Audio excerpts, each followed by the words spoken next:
the fact we got so close is sort of, it torments you, but it also encourages you that we went too far away. I always felt that as a coach, if you lose the shed, in other words, if you walk into that changing shed and you don't think you've got the players, then it's time to go. The rest of the world moved on and they were playing each other, and I think they benefited from that, and I think it took us 2 or 3 years to catch up because we did fall behind.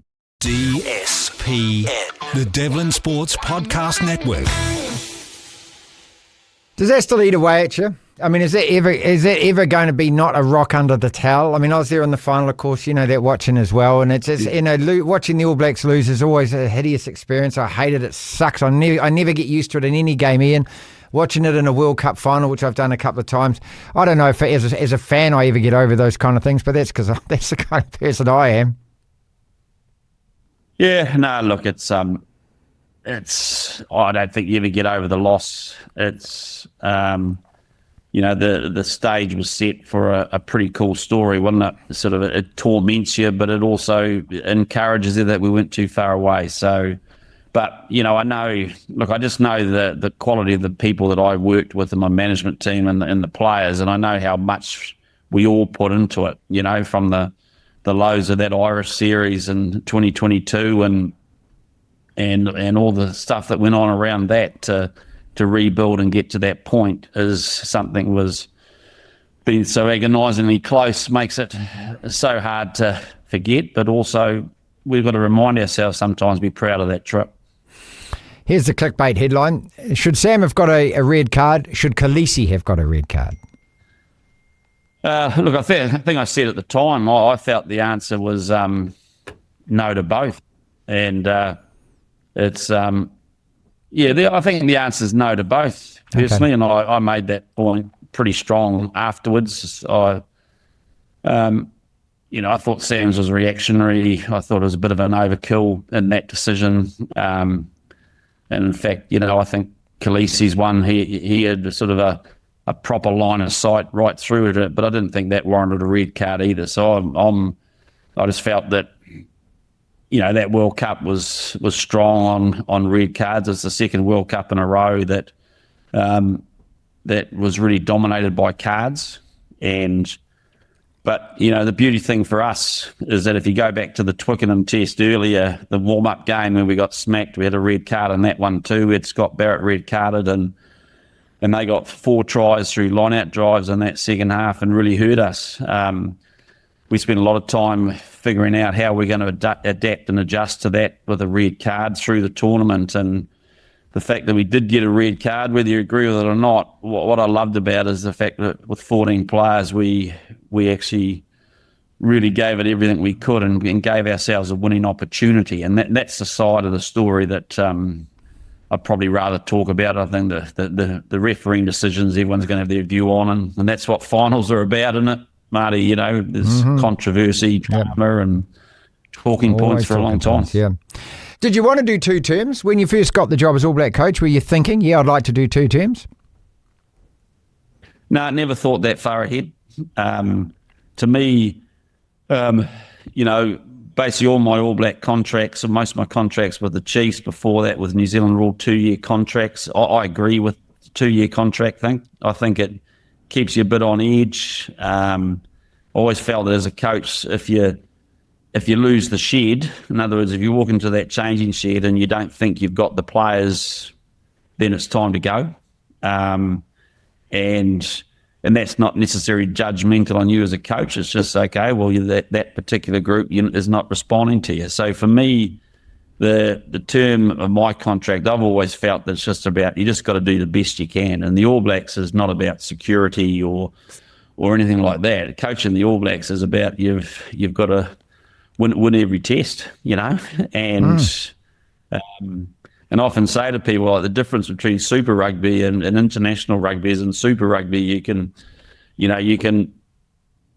judged on winning titles, and with the All Blacks in my time, we won most, if not nearly all, of the trophies we ever played for, but you don't get judged on the trophies you win. You get judged on winning every test match. That's right. You get judged on how many tests you lose. Yeah. And so that's the difference. And so it's not that easy being a popular All Black coach, Marty, but it's kind of not part of the job description to be one.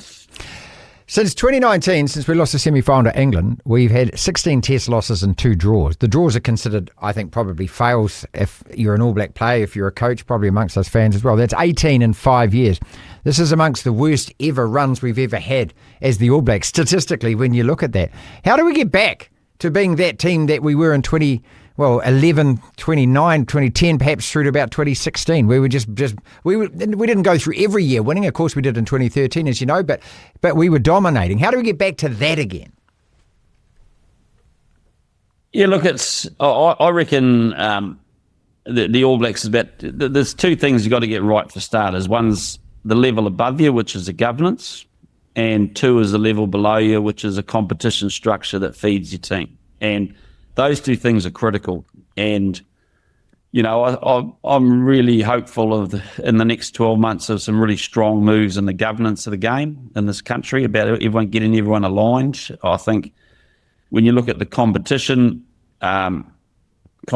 structure, the last 3 or 4, 5 or 6 years, through COVID, we've had to dabble with what our domestic game looks like. And we had a couple of years here around COVID that really we were playing ourselves. Mm-hmm. And we were calling ourselves the best. We've got the best competition in the world and we've got the best players in the world. Well, but the rest of the world moved on and they were playing each other. And I think they benefited from that. And I think it took us 2 or 3 years to catch up because we did fall behind. And it's hard to say you've got a team full of world-class players when you're not testing yourself against international players on a regular basis. So I'm really, I think, but I reckon by the end of 23 we were starting to catch up. But the neat thing now is that from the international game, there are 2 or 3 other teams out there that have really used the last 4 or 5 years really well and got great structures around them and are playing great rugby, and they will be a challenge for us. So, we just got to embrace that. And, those special times around, when particularly in Steve's time as coach, there was 5 or 6 years it was awesome. But, again, we had world-class players in there that were proven against South African teams and UK teams and played accordingly. And we just got to be a little bit patient to get back to that. Do we have to start doing what the South Africans have done, where basically we select our players from everywhere? Because Richie Mwanga, this question keeps coming. I keep bringing this question up. If he's the best first 5 in the country and we're playing the 2 tests against the Boks, I don't care where he's playing. I'd play him if he's playing well in that. But I know that it's not the rules, and the rules are the rules. And that is that eventually going to change? Does it have to change? Yeah, I don't think so. I know some people do, but I don't. I think if I go back to what I think the All Blacks need is they need great governance and a great structure beneath them. And if you take too many of our top players out of the competition below it and send them overseas, then I think it's going to dilute our domestic championship. And we can't afford to have that from a long-term development perspective. Short-term, it might make sense. It's made sense for South Africa, but their situation is completely different, Marty. They were struggling economically to hold their players with their economy in South Africa, so they really had no choice. Mm-hmm. Is it going to be a great development thing for them long term? I'm not convinced it is.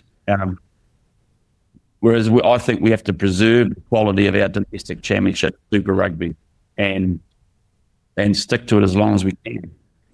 Are you excited about what you see? All Blacks squad named, of course, on Monday, and we've got a whole international season in front of us. We've got these 2 tests against the Springboks to come, which are just 2 gigantic tests, Eden Park record, all of that. Are you excited with what the players you've seen in the upcoming season? And can you sit back and actually look at it in any different lens than I am an All Black coach? That's not easy to look at it, to be honest. So I love watching them, but last year was a big year for the team, and they learned a lot of lessons as they went through.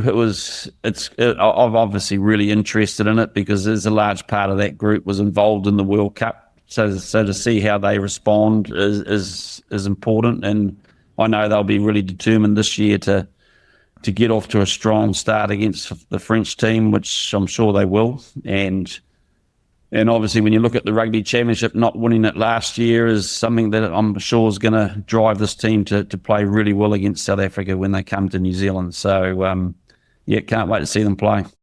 DSPN.